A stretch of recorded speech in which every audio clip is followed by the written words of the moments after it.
Hey everybody, what is going on? I hope you guys are all doing well, and welcome to another tutorial video. In this video, I'll be explaining to you guys how you can sync your Instagram Reels with your Facebook so that they get posted there as well. So let's get right into it. Now, the first thing I'm going to do is I'm just going to go over and start creating a reel just like this. Swipe right and start recording a reel. I'm going to record a very short video just for this, then click next, and we're going to skip over the video editing part, and then we're just going to click next.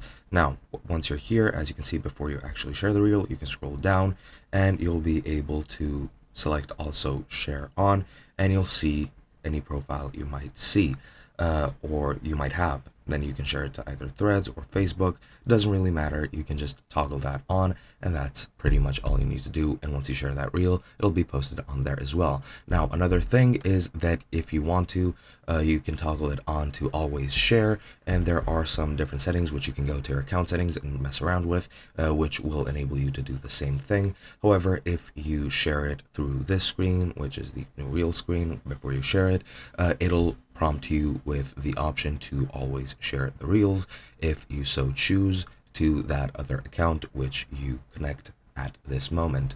And that is pretty much all there is to it. As I've said, there are options in your account settings which you can turn on or off, or you might even have them in your account center on Meta. However, I forgot where they're at, where they actually are, and this is the second best thing. And that is basically it. I hope you guys enjoyed, and I'll be seeing you guys in another video.